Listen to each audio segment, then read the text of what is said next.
You're watching TV9 Digital. I am Adarsh Verpachedu. The entire nation is waiting with bated breath for the next phase of vaccination that will begin from the 1st of May. And during this phase of vaccination, everyone above the age of 18 will be eligible to take their COVID 19 jab. Now, what's more important here is whether we will be able to meet the kind of sudden demand that we will get to witness once the next phase of vaccination begins. So, where does India really stand when it comes to vaccine manufacturing? That is exactly what I'd like to discuss with my colleague Arun Sundaram, who's joining me on the Skype line. Now, Arun, there are these several factories. Now, before I even get into the factory part of it, I would like to just say that there is a reason why India is called the pharma capital of the world. It all boils down to the kind of manufacturing capabilities that we really have. Why do you think there is a situation where the manufacturing seems to have slowed down, or it's not really enough to cater to the kind of population that we have? And why aren't we able to tap into the kind of immense potential that the industries in India have when it comes to manufacturing vaccines, Arun?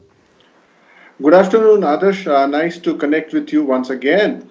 There are two parts to your question. One is about the ability of the nation as a whole to ramp up the production, and B, the nature of problem that we are confronted right now with. Let me take the second part of the problem, that is the nature of issue that we are confronted with at this point of time. Now, COVID-19 is something which is literally unclaimed territory. Till March or late part of February 2020, nobody knew about COVID-19. It represents a totally different type of infection, something which is not known. It's taken a long time for us to understand the complexity, and the very fact that the virus is able to mutate creates its or adds to its own new dimension of problems. That's one thing. The second thing is, as far as capability of producing, say, vaccines is concerned, we are not found lacking behind. Mhm. Let me make that very clear. We have facility at this point of time. If you were to go by whatever is available in public domain, we Mhm. have capabilities to produce the BCG vaccine. We can produce the DPT vaccine. We can, of course, produce polio vaccine. These are standardized. As I was discussing a little bit earlier with one of my friends, the issue really is that most of these vaccines that we're talking of, your DPT, or for that matter, polio, these are largely pediatric kind of vaccines. I may be wrong in that, but if you look at what points of time in a man's or in a person's life these are administered, these are early stage vaccines. Mhm. They prepare you for the life ahead. But here is the situation where you have to administer a vaccine to a person who's an adult, who's Right. 18 plus. So he's physiologically quite competent enough to take care of himself, in the sense that he's got the ability to confront a disease. But this is a new dimension. So Mhm. from that perspective, probably this becomes a bigger challenge. And what adds to the whole situation, a new dimension or a totally different angle, is the fact that you have a very limited window, Mhm. because you're talking of about 6 to 8 weeks within which the second dose of the vaccine has to be administered. And the numbers are staggering, as you rightly pointed out, because you're talking of something like 950 million people. I mean, that's about roughly 95 crores. So, of the total population of about 135 crore people, give or take, or let's say 140 crore, you're talking of roughly about only 25 to 30, or at most about 40 crore people not being eligible. These being, babies and infants and all those people who are, technically speaking, out of the range at this point of time.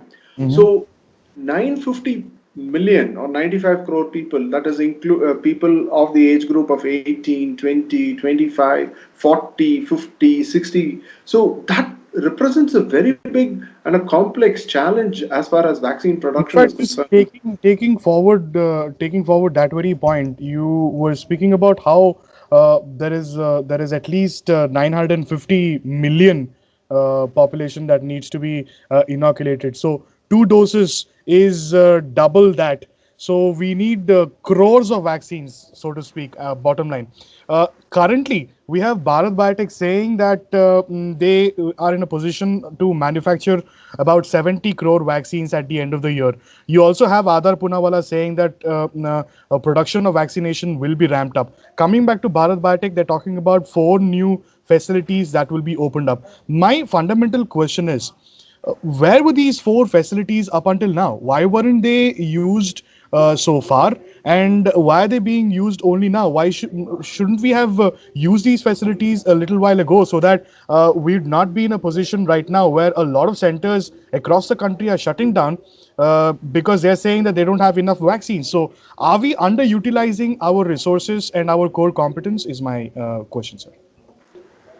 Well, Adarsh, there are again two or three legs to your question. One is obviously the fact that there are these facilities which are available. You know, the government of India, for instance, has numerous facilities. Classic one is the Pasteur Institute in Kunur. There is one BCG laboratory in Chennai. There's a swanky new facility which came up about 8, 9 years ago in Chengalpet, which is again close to Chennai. Then you have one facility in Kasauli in Himachal Pradesh, which is a very old one, Okay. old facility as far as manufacture of vaccines are concerned. Some of these units were actually mothballed.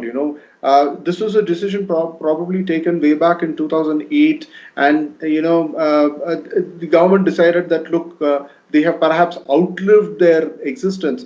But then, the silver lining is that there are certain facilities. A classic example that comes to my mind is that of the Bharat Immunological's facility, which is located in Bulandshahr. Bulandshahr, Okay. as as we know, is in UP.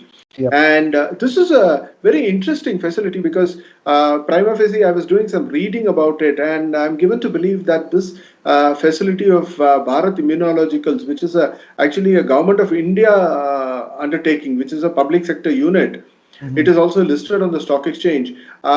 This facility has roughly about 600 million doses capacity annual. Okay.